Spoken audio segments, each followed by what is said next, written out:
10월 21일 보내드리고 있는 서종욱의 법대로. 자, 일부에서는 이 이재명 세력과 사법부, 재판부가 판사들이 마치 공범 관계처럼 형성을 해서 이 이재명 재판을 질질 끌고 있다. 그 핵심 사안을 좀 들여다봤습니다. 자, 2부에서는 자, 뭐 이재명은 이재명이고 일단 윤석열 정부가 제대로 성공을 하기 위해서는 총선에서 국민의힘이 이겨야 되죠. 뭐 윤석열 대통령도 그런 이야기까지 했습니다. 내가 만약에 다음 총선에서 우리가 가반을 얻지 못하면 내가 식물 대통령이 된다 이야기까지 했는데 지금 최근에 여론조사 나오는 거를 보면은 좀 상당히 좀 먹구름이 끼어 있는 게 사실이에요. 뭐 갤럽 조사 같은 경우에 예를 들어서 어제 제가 말씀드렸지만은 30%딱 나왔습니다. 그러면은 20%대로 떨어질 가능성도 있는데 제가 어제 분석을 해 드렸지만은 이게 주로 이 우호청 윤석열 대통령에 대한 우호청 그러니까 국민의힘 지지자 보수청 또는 정치 고관여청 또는 지역적으로 대구 경북 또 연령별 70대 이상 여기서 집중적으로 떨어졌어요. 한 평균 8%. 대구 경북 같은 경우는 13%나 떨어졌는데 자, 이 현상 먼저 한번 짚어보죠. 이것은 결국은 윤석열 대통령의 지지율이 떨어지는 것은 제가 중도층을 봤거든요. 중도층은 1%밖에 차이가 안 났어요. 지난주하고 이번주하고.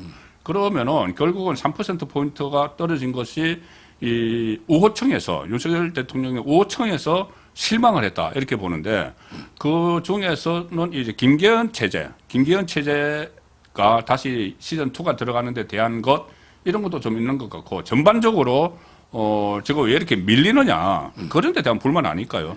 이 8% 평균 떨어진 것이 지금 이제 그 내년 선거는요. 네. 내년 총선은 이제 그 제가 보기에 역대 총선 중에서 아마 이 보수 진영과 진보 저는 그렇게 안 보고 좌파 우파로 보는데 자유 우파 진영 그다음에 이 종북 좌파 진영 아마 이제 진짜 국가의 운명을 건 그렇죠. 대회전이 벌어진다. 그럴 거예요. 예. 그럴 거예요. 예. 아마 이렇게 왜 한 번씩 이게 피비린내를 봤거든요. 우리 문재인 때 우리 박근혜 이명박 때 동시 구속됐습니다. 아 그럼요. 지금 윤석열 정권 때 이재명이 보세요. 좀 있으면 이게 문재인 차례입니다. 자, 이 정도로 이제는 갈 때까지 간 전면전이 벌어지고 있단 말이에요. 나라의 운명이 좌로 가느냐 우로 가느냐. 엄청난 선거입니다. 그렇죠. 역대 이 정도로 우리가 좌파 우파가 치열하게 싸운 게 뭐 해방 정북에 좀 있었지만 드물었거든요. 그렇죠. 저는 이게 엄청난 내년 총선이 운명을 거는 중요한 선거인데 그러다 보면 이게 중도원하는 게요. 지금 중도가 있죠. 지금 중도 있어요. 근데 내 마음속에 이재명이가 잘못한 게 51이고 윤석열이가 49면 윤석열 찍습니다. 근데 거꾸로 윤석열 대통령이 잘못한 게 51이고 이재명이도 마음에 안 드는데 49다. 그럼 이게 이재명 민주당 찍는 거예요. 그렇죠. 중도라는 게 양쪽 다 별로 안 좋아하는데 맞죠? 근데 덜 나쁜 놈 찾아서 갑니다. 그러니까 표 찍을 때 세모 치질 않을 거 아니에요. 그렇죠. 저쪽에 세모를 안 치고 어느 쪽을 선택을 해야 되는 건데. 제가 이제 말하는 거는 지금은 뭐 제3지대 어쩌고 30% 20% 노조 뭐 금태섭이고 양향자고 뭐 이게 누가 이준석이 유승민 신당반대로 나가도 설 데가 없어요. 그걸로 안 가죠. 이제는 왜 지금 이게 보수 좌파 우파가 전면전을 벌이는데 자기가 그런데 지금 뭐해? 사표가 되는 거지. 약간이라도 덜 나쁜 놈, 약간이라도 그쪽으로 끌려갑니다. 결국에 저는 좌우가 끌려가니까 중도가 설 땅이 없다. 그렇게 되는 이런 데 생각이 들고 여기서 이제 윤 대통령 지지율은 오히려 이게 보수층 자유우파층에서 빠진 게 두 가지로 봐요. 하나는 이제 그 김기현 체제가 전면 개혁을 해야 되는데 인사를 완전히 그냥 영남에 이만희 의원을 사무총장 시킨 거. 아니 이게 말이 되느냐? 그렇죠. 그건 이제 실망감도 있고 더 나아가서 근본적으로는 아니 당이 한 게 뭐 있어?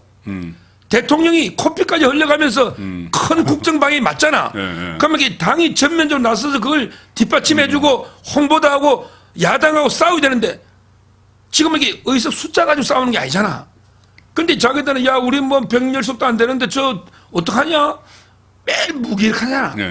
제대로 저는 이게 대통령의 국정 운영을 뒷받침 못해주고 제대로 이게 투쟁을 못하잖아. 여기에 대한 실망감이 있어요. 그렇죠. 여러 가지로. 그러니까 저는 당에 대한 실망감, 그다음에 이게 또 커가면 대통령에 대해서도 보수층에서도 좀 이게 왜 그 당을 그러면 제대로 개혁 못하냐 이런 또 실망감이 있잖아.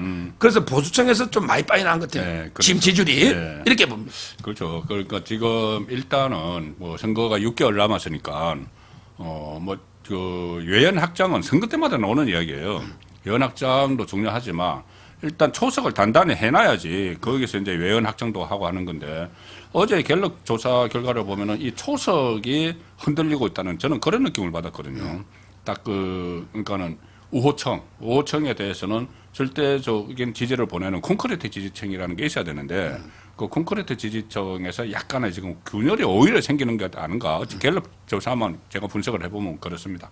그러니까요. 예, 그런데 일단 그 김기현 체제는 우선 재신임을 해준 것 같아요. 윤석열 대통령이. 왜냐하면 그 용산으로 불러서 이렇게 뭐 신임 사무총장하고 유이동 정책위원장 다 불러가지고 뭐 오찬도 하고 뭐 정원도 거닐고 하고 뭐 당정대 회의를 주일에 하기로 하고 좀 어제 재신임을 해줬다고 볼 수 있는 거죠. 그건. 지금 이 대통령은요.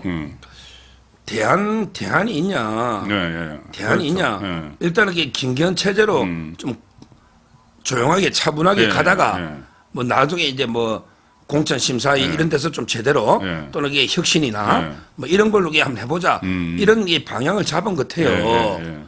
근데 저는 이래가 안 됩니다.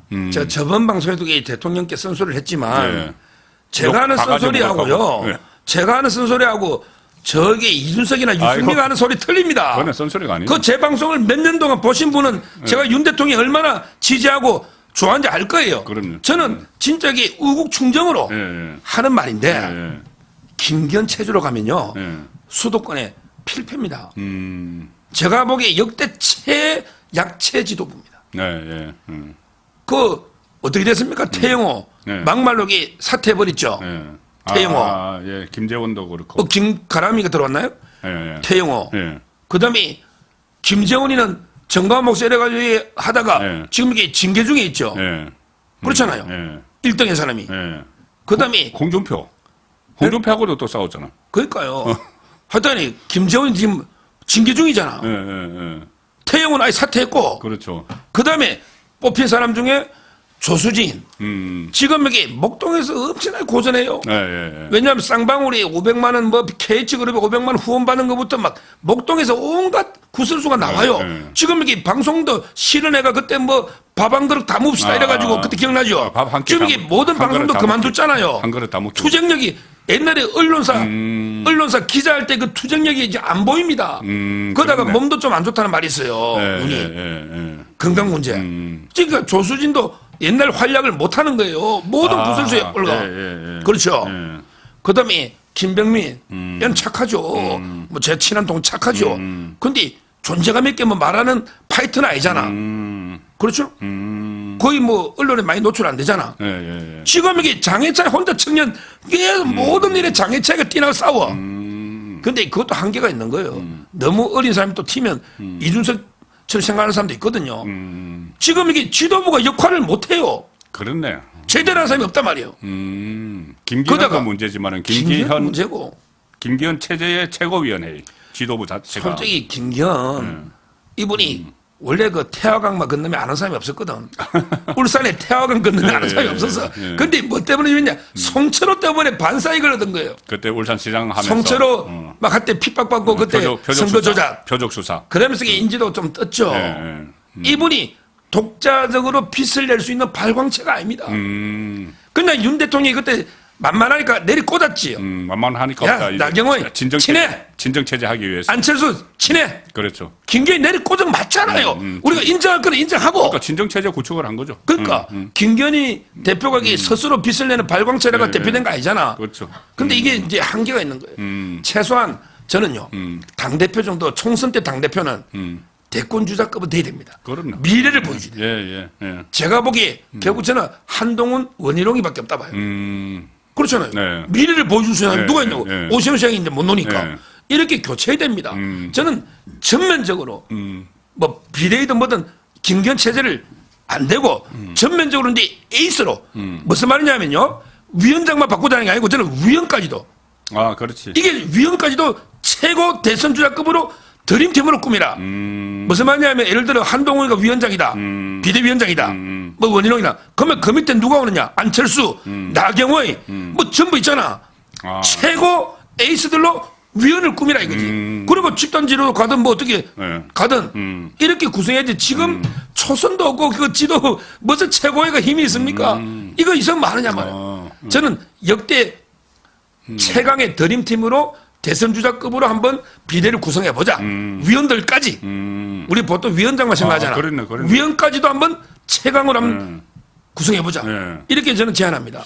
그러니까 지금 말씀하신 게 저도 미처 착안을 못했던 건데, 그러니까 김기현 대표에 대한 이 어떤 그 통솔력 뭐 이런 것도 지금 그 의문시 되지만은 김기현 대표 체제의 최고위원회의가 이 제 역할을 제대로 하지 못하는 그런 상태가 돼버렸어요, 결과적으로. 그 상황이라면은 이 지도부를 교체해야 되는 것 아닌가. 김기현은 혼자의 문제가 아니고 그 최고위원들까지 그렇다면은, 그리고 특히 총선 앞두고 있는 시점에서는 교체를 해야 되고, 그것이 뭐 비대위가 되든 선대위를 뭐 조기에 띄우든지 뭐 여러 가지 방법은 있을 텐데, 거기서 가용할 수 있는 인력은 총동원하자. 그래서 뭐 원희룡, 가령 한동훈 장관을 지금 이 사령탑으로 내세우기는 어려울 거예요. 선거 사령탑으로는 경력이 없으니까. 그러면 원희룡을 내세우면은 한동훈 장관은 수도권의 상징적인 지역에 출마해서 뭐 바람몰이를 하고, 그렇죠. 그 밑에 이제 최고위원들도 뭐 나경원 하든지 뭐 그러니까는 대중성이 있는 뭐 최고급으로 최고급으로 그 포진을 시키자. 예, 그건데. 그거 진짜 필요할 것 같네. 지금 이게 뭐 사선 오선 대중하겠잖아. 뭐 경상도 가면 김태호 지사도 있고, 충청권에도 그런 분이 많이 있잖아요. 몇 선들. 뭐 정우택이든 뭐 많잖아요. 최강의 팀으로. 뭐 강원도에 권성동이 들어오라 이거야. 예를 들면 이렇게 최강으로 한번 지도부를 구성해 보자. 전부 이게 뒤에 다 있으니 지금 전부 다 뭐 초선 다 아니고 원외 배지들만 지도부에 이게 뭐 지도부 권위가 섭니까? 실세들 다 따로 있잖아. 따로 있잖아요. 이렇게 구성해서 안 되고. 자, 어쨌든 그 상황에서 저 한 사람의 좀 주목을 해보면은 한동훈 장관이 지금 나와서 역할을 할 필요가 있다고 봅니까? 제가 들은 이야기로는 얼마 전까지, 그러니까는 강서구청장 선거 전까지만 해도 그 한동훈 장관 차출에 대해서 윤석열 대통령이 부정적이었다. 왜 그러냐면 지금 잘하고 있는데 대체 불가 장관인데 뭐 민주당하고도 잘 싸우고 있고 법무부 장관도 잘하고 있는데 왜 굳이 세워야 되느냐 뭐 이런 그 인식이 있었다고 하는데 지금 좀 상황이 변했기 때문에 한동훈 장관이 등장을 해야 된다고 보시는 건가요? 제가 이제 그 한동훈은요 좀 잘 알죠. 저는 뭐 옛날에 제 이명박 변호인도 하고 한동훈 잘 알거든요. 학교 다닐 때도 알아요. 아, 그래요? 근데 한마디로 이제 그 한동훈 장관은 팔방미인입니다. 팔방미인. 뭐 어디다 갖다 놔도 예를 들어 이제 조선 제일검이다. 수사만 잘하는 게 아니에요. 전 놀란 게 거창교도소 있죠. 거창교도소. 그 이게 주민들하고 잘 소통해가 이번에 성공적으로 개청해가 며칠 전에 갔었죠. 안양교도소 문제도 그래 해결했어요. 그러니까 소통력도 뛰어나고, 그다음에 이민청이나 이민정책 있잖아. 이런 것도 하고, 그다음에 4.3의 그 피해자들 직권 재심. 역사에 상처 입은 분들 어루만치는 이런 일도 잘해요. 정책으로도 역대급의 법무부 장관입니다. 그러니까 수사만 잘하는 게 아니고 정책도 잘해. 제가 보기엔 총리시기도 잘할 것 같아. 총리시기도. 요즘 우리 남녀노소 다 좋아해. 왜 그러냐면 요즘 여기 똑똑하게 자기 할 말 다 하고 할 일 다 하고 그러다가 얼마나 따지보면 이게 청렴하고 뭐 법무부 판공비도 안 쓰고 비행기도 비즈니스로 가잖아. 박봉계는 1등석으로 왔잖아. 제가 보기 팔방미인인데 한동훈 장관이 뭐 총리도 할 수 있고 뭐 계속 법무부 장관 해도 되죠. 그런데 문제는 내년 총선에 지면 레임덕이 아니고 대드덕이 됩니다. 대드덕. 죽은 오리야. 레임덕 절도 끓인 오리가 아닙니다. 대드덕. 그렇게 될 것 같아. 예. 워낙 이재명이 지금 그렇게 되면은 이재명이 완전히 그 기고만장해가지고 모든 것을 다 자기가 마치 국정 운영하듯이 할 거예요. 그럼 이게 그 미래를 다음 정권을 창출할 수 있는 미래 가장 지지받는 대선 후보가 선거를 이끄는 게 맞아요. 그래야 사람들이 희망을 못 찍는 거예요. 그렇지. 자, 지금 이게 갤럽만 보더라도 이재명이가 뭐 20에서 왔다 갔다 22도 있고 뭐 18도 있잖아. 거기 한동훈 장관 14, 15 압도적이야. 그래, 맞아. 그 밑에 뭐 오세훈 3%, 뭐 어디로 2% 있잖아. 예. 그럼 14%이 엄청난 지지율, 갤럽은 주관식이잖아. 주관식이죠. 엄청나잖아요. 저는 아, 그걸 그냥 그 사장을 시키면 안 된다. 지금 이게 내년에 윤석열 대통령은 대통령으로서 중심을 잡고 국정 운영하고 결국 이 선거는 이재명 대 한동훈 싸움이다. 저는 이게 단언합니다. 이 지지가 바뀌는 게 아니에요. 결국 내년 총선은요, 이재명이냐, 한동훈이냐, 이게 이제 정치판에서 붙는 거예요. 이제까지는 사법, 수사, 재판, 사법에서 한동훈과 이재명이 1라운드 끝나면 내년 총선은 정치에서도 한동훈과 저는 만만치 않다 봐요. 정치에서 이재명과 한동훈의 2라운드가 벌어진다. 저는 이렇게 봅니다. 이렇게 새 바람이 와야 보수도 힘을 하고 싸우는 거예요. 뭐 올드한 인물로 되는 게 아니에요. 하는 미래 세대로 가야 돼요. 그렇네요. 그런 의미에서 그러니까는 이 한동훈에 대해서 이제 잘 아시는데 팔방미인이고, 네. 그러니까는 지금까지 해온 거 보면 정말 팔방미인 같아요. 예. 그때 뭐 국회에서 나는 그 김혜지 의원하고 이렇게 뭐 이야기하는 이런 것들이나 그런데 정치를 해도 잘할 것이다. 예. 그리고 정치를 해야 되는 이유는 한동훈이 그나마 나와서 이 정도 지지율을 가지고는 한동훈이 좀 판을 좀 휘저어줘야지 승리를 할 가능성이 있고, 만약에 한동훈이 다음에 써먹자 하고 내보내지 않는 상황에서 총선에 지면은 다음에 써먹지도 못하게 되는 거잖아요. 그럼요. 아니 총선 지면 정권이 무너질 때 뭐 어디 써봐요. 그 막 윤석열하고 한동훈 또 한 몸이에요. 운명 공동체야. 총선 되면 윤석열도 끝나고 한동훈도 끝나는 거죠. 저는 결국에 내년 총선은 어떤 형태든 뭐 직책이 뭔냐는 중요한 게 아니에요. 지역도 뭐 종로 이제 단독보다는 종로 이야기는. 뭐 여러 가지 송파 뭐 마포만 많이 있지만 저는 지역도 크게 중요한 게 아니고 실질적으로는 한동훈 중심으로 총선이 치러질 수밖에 없다. 이걸 제가 이제 첫째 말씀드리고요. 그다음에 이거 혁신이 한 명 추천하고 싶은데. 혁신이 지금 우선 그러니까는 김기현 대표가 지금 당장은 그만두지는 않을 거예요. 근데 혁신이 만든다고 하니까 혁신이 만들어서 혁신이가 어떤 활동을 하는 거 보고 그다음에 이 도저히 김기현 체제로 안 되겠다 싶으면은 지금 말씀하신 대로 확 바꿔야 되는 그 상황인데 조금은 지켜보는 상황입니다. 그래서 만약에 혁신위원장이 누가 와서 한테 새로운 정말 혁신안을 내놓고, 혁신 중에서는 김기현 대표 나가라고도 할 수 있어요. 그게 혁신이죠. 자, 저번에 지금 민주당 뭐 혁신위원회 김원경인가 와서 그거는 이재명 그 하수인 역할만 했잖아요. 그때 실제로는 이재명 나가라 했으면은 김원경 스타 되는 거예요. 자, 혁신위원장 누구? 최적임자 제가 하나 추천합니다. 예. 야, 저는 제가 진짜 이거 고민 많이 했는데 이분밖에 없어요. 저는 예. 누구냐? 예. 짜잔. 인요한. 인요한. 예. 이분을 제가 강추합니다. 오늘 조선일보에 크게 전라도 대통령이 나와야 된다, 뭐 국민의힘에서 이런 이야기도 하고 했던데. 예. 왜 그러냐? 예. 저는 공천심사위원장하고 혁신위원장은 달라야 돼요. 공천심사위원장은 정치를 잘 알고 이 사람이 어떤 놈인지 알아야 돼. 그러면 예를 들어 이제 김병준이 하든 김한결이가 하든 뭐 누가 하든 정치 전문가가 해야 돼. 공천심사는. 근데 혁신위원장은 기존의 정치권하고 거리가 좀 있어야 돼. 오히려 잘 몰라야 돼. 완전히 떠들고치 되니까. 이 정치판을 완전히 뒤엎어야 돼. 아는 사람이 없어야 돼. 그렇죠.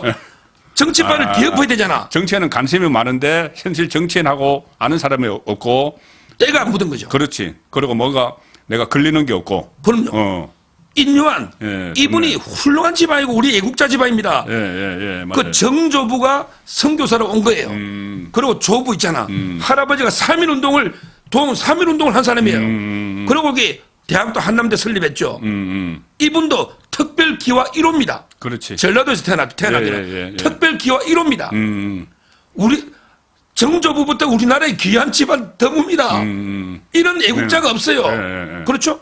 그다음에 경력도 화려하고 그다음에 인품도 훌륭하고 지금 또 영입한다잖아. 영입해가 서대문 갑에 가면 세브란스 병원의 지금 책임자 아닙니까? 그러니까 연세대학교 그쪽에 서대문 갑이죠. 거기 뭐 이수진인가 비례 이수진 있잖아. 간호사. 뭐 온다는데 그거 오면 바로 이기지. 그렇지. 서대문이 그 흠지거든. 이런 분이 정말로 우리 대한민국에 대해서 완전히 애국자고 훌륭한 사람 혁신위원장 오면 얼마나 좋냐 말이야. 기존 정치권에 때도 안 묻고 소신껏 할 수 있잖아. 그리고 더 하나 장점이 있어. 이분 장점이 의사야. 의사죠. 혁신이란 게 뭐예요? 가족을 벗기는 거야. 황골 탈 때. 혁신, 개혁, 혁자. 그딱 가죽 벗기는 거거든. 그다음에 그 황골 탈때라는 게 뭐야? 뼈 바꾸는 거야. 아니 뼈 바꾸고 가죽 벗기는 거는 의사가 제일 잘하지. 의사가 잘하지. 의사가 하는 게 맨날 수술하고 맨날 가죽 벗기고 뼈 바꾸는 거 아니야? 황골 탈태. 뭐 이건 농담이지만 그렇지만 이게 의학적으로도 훌륭했거든. 그렇죠. 요즘 이분이 와가지고 그냥 이제 공정한 공천룰 누구도 눈치 볼 필요 없어. 공정한 공천룰 하나 만들어놔도 엄청난 혁신한 거지. 뭐 더 혁신할 게 많지. 특히 국회의원의 특권들 다 포기해버리대. 그 장기표 쌤 하는 거 있잖아. 특권 포기. 그러죠. 운동을 하고 있죠. 공정한 공천 룰만 만들면 돼. 공천은 나중에 심사위원회에서 하고 이 우리는 룰만 만들면 되거든. 혁신이는. 저는 아무리 봐도 뭐 기존에 뭐 김병준 뭐 김한길 이런 분들은 공천심사위원장은 몰라도 혁신위원장하고는 좀 안 맞아. 또 진보해. 옛날부터 막 그런 거 했잖아. 좀 이게 진보하지. 그다음에 뭐 정운찬 뭐 어쩌고저쩌고 많이 떠드는데 그것도 진보하고. 그렇지. 윤희숙도 이제 본인의 아버지 문제로 사퇴했는데 다시 얘기해 이거 아니야. 아예 근데 새로운 인물로 완전히 인요한 특별기와 1호 우리 국민의힘의 특별 영입 1호로 임명해서 혁신위원장 해주시오. 그리고 본인이 잘해서 서대문갑에 출마하시오. 서대문갑에 바람 일으키면 강북에 한 석이면 두 석입니다. 그렇죠. 이런 분들 영입해야 돼요. 저는 아주 책임자로 추천하고 영입해야 돼요. 오늘 일부에서도 정말 그 제가 느끼지 못했던 막 이야기들을 많이 해줬었고 그 재판 그 딜레이 전략을 어떻게 깨는지 깨는 방법 수원 대처 딱 이야기해줬었고 지금도 혁신위원장 정말 생각 못했는데 딱 적임자네요. 제가 봐도. 그러니까요. 이게 왜 그러냐면은 저 이제 혁신 잘하고 서대문 쪽에 출마를 하게 되면은 어떻게 효과가 있냐면 서대문, 마포 이쪽에 가깝거든요. 이쪽 벨트가 항상 지금 어려웠어요. 그러니까 지금 서대문 같은 경우 우상호 있고 마포에 노웅래, 정청래 뭐 이런 있는 지역인데 그 가까운 지역에서 하면은 이 바람을 같이 일으켜 나갈 수가 있죠. 그렇죠. 네, 바람을 일으켜 나갈 수가 지금 저희가 이제 그 강남이 제일 세고 그다음에 이 강동 아니에요. 근데 이제 서대문이나 만약에 그 마포도 가본요 넘쳐나 신지호, 뭐 조정훈, 최성재, 이영호, 현역만 4명 와 있어. 뭐 신지호는 현역 아니지만 4명이 붙고 있다. 우리가 지금 있는 이곳은 마포갑은 먹는다고 보는 거예요. 얘가 마포갑이에요. 지금 우리 스튜디오가. 그 하다못해 강서 있잖아. 강서도요. 김성태 되지만 마곡은 괜찮아. 저는 가능하다 봐요. 마곡 있잖아. 을이죠. 가불병. 이런데 우리 먹을 수 있어요. 그다음에 종로무면 용산은 뭐 확실하겠지. 이런 식으로 이 강북까지 파고든단 말이야. 그러면 저는 서울 선거는 해볼 만하다 봐요. 또 이 동작의 나경원 지금 이게 나봉이라고 있어요. 나경원과 봉사를 함께하는 이들 나봉이 티 있고요. 매일 경로당 있잖아. 경로당을 돌면서 10년 된 선풍기 막 닦아주고 이게 봉사입니다. 다른 지구당도 좀 배우세요. 나경원 완전히 밑바닥에서 그냥 요즘 완전히 옷 입고 봉사. 그냥 경로원이라고 청소해주고 화장실 닦아주고 선풍기 어르신들 10년 된 거 먼지를 털어주고 있더라니까. 이렇게 하면 저는 동작도 괜찮고 마포 뭐 이게 서대문 종로 이렇게 하면 서울은 상당히 해볼 만한 지역보다 이렇게 봐요. 그러니까 그 인요한 혁신위원장을 하면은 그 당을 혁신할 뿐만이 아니고 그다음에 총선에서도 좀 긍정적인 효과를 충분히 낼 수 있는 그리고 도해지적인 이미지잖아요. 어쨌든 귀하 1호고 그래서 상당히 뭐 유효한 카드가 될 것 같은데 김기현이 받아들일까? 이게 그러니까 지금 혁신위원장가 말씀드렸다시피 이 체제로는 안 돼. 내가 혁신을 하려면 먼저 들여다봐야 되잖아요. 의사 출신이니까 진단을 해야 되잖아. 막 진단을 하는데 이거 그냥 그 껍데기 완전히 벗겨내고 황골 탈퇴 안 하면 이거 안 돼. 이렇게 싶으면은 김기현 체제가 일단은 내려놔야 된다. 새 체제가 가야 된다. 이렇게까지 나올 수도 있어야 되는 거잖아요. 혁신이라면은. 그러니까. 그런데 그 김기현 대표가 그걸 수용을 할까? 그게 문제예요. 지금 혁신위원장들이 막 고사하고 안 오잖아. 안 오는 게 두 가지 이유가 있다 하더라고. 하나는 이제 김기현 체제가 끝까지 못 간다. 그렇지. 끝까지 못 가는데 내가 괜히 혁신이 들어갔다가 그 밑에 뭐 괜히 악역만 하는 거죠. 그거 불신 하나. 그다음에 두 번째는 이제 김기현 대표가 자기 말 잘 듣는 이런 이제 자기 똘마니 혁신위원장 하려 하겠지. 그렇지. 김기현 대표 스타일 그래. 그러면 안 되거든. 아니 김기현 내 목을 치라. 내가 잘못한 게 내 목을 치라. 이 정도 강직한 사람을 영입해야 되는데 만약에 인요한 박사나 제대로 영입하고 언론 바람을 타면 관심이 다 그거 가겠지. 윤 대통령 그렇잖아요. 그렇지. 그럼 여기 김경철 더 왜소하게 쪼그려들잖아. 근데 와야 된다 봐요, 저는. 솔직히 지도부가 거의 징계 중에 없거든요. 역대. 이렇게 이제 그 대리 까마귀 김기현은 반대하겠지. 그렇지만 김기현이 똘마니 뭐 뜻이 맞는 사람 혁신위원장 누구 앉히나도 그럼 여기 김은경이보다 더 하지. 그렇지. 우리 김은경 혁신이가 민주당이 봤잖아. 그 자기 집안 문제만 다 기억나잖아. 그 싸워가지고 그 딸하고 그 올케죠. 신호 올케 사이. 신호 올케 간에 그만 기억 안 나잖아. 혁신한 게 뭐냐 말이야. 오히려 민주당한테 부담이 됐지. 저는 기성 정치권에 너무 오래 때묻은 사람은 혁신이는 안 되는 거예요. 혁신이는 참신하고 새로우면서도 좀 강단 있고 그러면서 정치 알아야지. 인류한 박사는 그게 되거든. 이렇게 저는 한번 과감하게 가자. 그러니까 지금 조금 전에 이제 대표 말고 최고위원도 중요하다고 말씀하셨듯이 일단 혁신위원장은 인요한하고 인요한이 너무 그러니까 정치를 모른다기보다 정당 시스템 같은 걸 모르면은 혁신위원안에 그 잘 아는 사람은 넣으면 돼요. 부위원장도 두고. 네, 부위원장 정도는 또 이게 위원도 골고루. 그렇죠. 위원도 골고루 참선하게 해야 되는데 지금 김기현 대표가 혹시 구상하는 것이 이재명의 김은경 혁신위 같은 걸 구상하는 거 아닌가. 그렇게 되면은 정말 그 김기현 대표 체제에서 기대할 게 없어지는 그런 상황이 되는 거죠. 그렇습니다. 예, 오늘 그 2부는 저희들이 정말 윤석열 대통령 윤석열 대통령을 식물 대통령으로 만들지 않기 위해서 어떻게 해야 되는가 그 부분을 집중적으로 따져봤는데 뭐 한 말씀 하시죠. 그 윤석열 그 대통령 그리고 지금 총선을 앞두고 뭘 제일 먼저 해야 되는지 우리 이거 여권에서 아니면 여권에서 하든지 우리 김기현이 하든지 윤석열 대통령이 하든지 아니면 우리 유권자가 뭐 어떤 생각을 해야 되는지. 제가 이제 그 선배님도 방송하고 저도 하잖아요. 우리 뭐 방송하는 사람이든 국회의원이든 누구든 우리 지지자 당원이든 하나는 양보하면 안 됩니다. 이걸 제가 꼭 좌파들 할 때 국정 기조 방향을 바꾸라. 이거에 대해서는 강력하게 싸워야 됩니다. 저도 마찬가지입니다. 그거는. 이거 진짜 제가 강조합니다. 이준석이나 유승민 이런 자들이 그런 거예요. 국정 기조를 바꾸라. 그럼 이게 뭘 바꾸란 말이에요. 진짜. 저는 외교안보 오늘도 이제 사우디 그 국빈 가지만 외교안보 다 잘하고 있잖아. 큰 방향. 뭘 바꾸느냐고. 그 바꾸라는 건 이제 북한의 포족이 다 잘하는 거예요. 그러니까. 그다음에 경제 진짜 이건 문제야. 제가 제일 걱정 이거에 자나깨나 야 이렇게 돈 줄여가지고 돈 안 풀면 이거 선거 얘기나. 근데 돈 풀라고 하면 안 되잖아. 그렇지. 지금 이게 뭐 IMF 위기 온다고 민주당 원내대표놈이 떠들더라고. 야 저거가 국가 부채를 400조를 늘려놨잖아. 그렇죠. 그리고 부동산 가 원래 연끌한다고 민간 부채를 5천조에 가는데 자기들이 윤석열 대통령이 건전 재정하는데 IMF 운운하는 이 가정스러운 민주당 이 큰 방향 표는 안 될 거야. 그쯤 방향 맞잖아. 그다음에 노동개혁. 그다음에 뭐 이조 장관이 약간씩 실수는 하지만 큰 방향의 교육개혁. 이 방향이 맞아요. 이 국정 기조를 바꾸라 하는 놈들하고 싸워야 돼. 다만 아까도 말했지 국정 기조가 큰 방향이 옳더라도 디테일이 있듯이 좀 이게 어떻게 접근하고 전략적으로 어떻게 설득하고 그렇죠. 자기 또 개혁에는 피해보는 저항 세력이 있단 말이에요. 대표적인 게 의대 정원이야. 큰 방향 오라. 그렇지. 근데 의사들 기득권도 있을 수 있는 거고 또 이게 우리 의료수가 여러 문제 있잖아. 그럼 이게 충분히 대화 소통을 통해서 점차적으로 나가는 이 소통 또 이렇게 접근막 디테일은 몰라도 저는 이 방향이 옳다는 걸 다시 한번 강조하고 이걸 반대하는 놈하고는 끝까지 싸워야 된다. 목숨 걸고 이렇게 제가 마지막 봤습니다. 오늘 저희 1부 그리고 2부에서 정말 제가 착안하지 못했던 많은 말씀을 들었고 특히 2부에서는 이게 어떻게 해야 되는가 윤석열 대통령이 김기현 지도부에 대해서 또 막 계속 뭐 흔들기만 할 수도 없는 거고 뭔가 방향을 찾아야 되는데 지금 방향을 찾아주셨어요. 제가 볼 때는 일단 인요한을 그 혁신위원장으로 해서 완전히 제로 상태에서 당을 한번 들여다보는 거예요.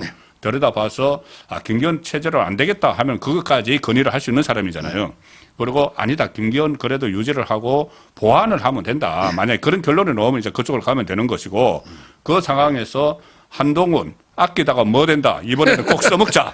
그렇게 결론을 내려주셨습니다. 예, 서정욱의 법대로 여기서 마칩니다. 고맙습니다. 감사합니다.